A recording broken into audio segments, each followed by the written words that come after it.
Okay, so we're learning Daily Dose Pesukim of Bitachon by Rabbi David Sutton, chapter 37. Yep. Okay, kindness coding. Can we announce this to Refuah really quick? Yes, Refuah Shema. Okay, I'm sorry. Let me I'll pull it up right now. I While he apologize. pulls it up, it says in the pasuk, Rabim achovim larasha ve'aboteach ba'ad Hashem chesed yesovimenu. The many are the agonies of the wicked, but as far as for one who trusts in Hashem, kindness surrounds him. So, Refuah for Daniel Svi Ben Fega Tova. Amen. So, we talk about this pasuk, and it says that it appears to be in contrast. The wicked, who's known as the Rasha, who suffers, while those who trust in Hashem find kindness around them. It's not, they say that, obviously if you have a Kadosh Baruch Hu, if you have Hashem with you, you're going to be always at peace. But if you're somebody who steals, who cheats, who lies, at night you don't go to bed. You go to bed thinking of this stuff. Yeah. And it catches up to you. So it's definitely not a peaceful place to be. And eventually it catches up to you if you're not living life in an honest way. It will catch up to you, and it's definitely not fun. It's even with non-Jews. That's why you hear that a lot of prosecutors end up becoming criminal lawyers, because they realize that they're getting all these people in trouble for some didn't even do anything, and then they decide, you know what, I'm going to represent them instead and do good. Right. You hear it all the time. They all, I used to be a prosecutor. Right, exactly. To help the other side. As long as they could do it in an honest way, because it's very tough to do that. It's very tough to do. Very tough. So the suffering of the Rasha lies in the very fact that he doesn't rely on Hashem. If he would rely on Hashem, then he would also be surrounded by kindness.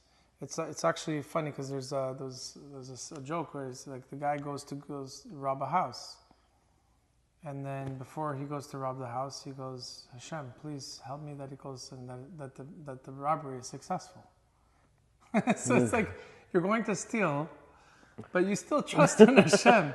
So if you can trust in Hashem, I can't believe that. Then or like he prays that the police doesn't come. Oh my gosh. Hashem. You gotta give him credit though. Right. So it's like, unfortunately, I'm sure a lot of people are guilty to this, where they do something that's not so legitimate or not so straight. And they're like, please Hashem, I hope I don't get caught. So, but if only you were to look to Hashem and ask for the things that you need or you want without having to do those things, But is it better to the fact that you're still thinking about Hashem when you're going through this than to not think about Hashem at all? Like, it's a little twisted. Yeah. But saying, Hashem, I'm doing this so can you at least watch over me, which is still, it's crazy to think that way, but you're still thinking about Hashem. The person honestly thinks Hashem helps him no matter if it's good or bad. Correct. So I think it's definitely better to have faith in Kadosh Baruch Hu and trust in Hashem, regardless of whether it's good or bad. But I think what happens is that if you're asking to have trust in a leader that has given us a certain direction and guidelines as to how to live your life. So if you have a boss, right, and he gives you certain instructions and says do this and you'll thrive in your job, but you're like, okay, I love my boss, but you're still cheating in work. Yeah, it doesn't help. Yeah, correct. Happened to me this week. I had discovered that a bunch of virtual assistants, people that work for me in the Philippines, things like that, they had been logging hours were not. This shows you how people think and how their mind works. So the tracker on the computer gives you a certain amount of a performance score. It says, based on your productivity on the computer, on the mouse, your productivity score is 60%, right? So we said, look, anybody who has below 60%, we're just paying you half the hours. We're paying you half the rate, because in essence, you're not doing the job. You should be if you're not constantly on the computer working, you're not productive, and you're sleeping at your desk, or whatever it is. So 2 weeks later, in the next payroll session, everyone's productivity was 99%. 99%. 99%.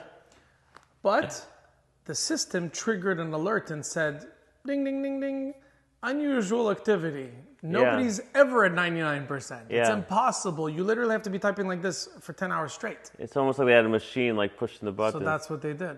They manipulated, they put something onto the keyboard to make it look like the keyboard is so terrible. And at least don't make it obvious. they didn't think. And it's terrible because, these are, employees that have been with me for many years that I thought I can trust, that I've, in some situations, helped with loans or whatever, but they're not thinking. They're thinking, oh, I'm not going to get caught. Oh, okay, maybe it's not so bad. And everyone's trying to justify their reasoning why they did it. And the worst thing is that when they were put to the test and asked, did you do this?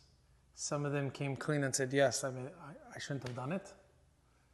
Okay? So, maybe they could be forgiven or given one chance, It's all about, do you want short-term or you want long-term?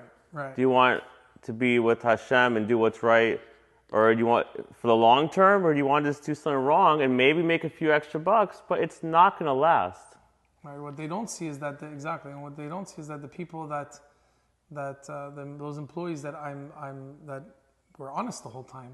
Now I'm giving them the hours and extra time and pay of the ones that weren't. So being honest is the way to thrive at the end of the day.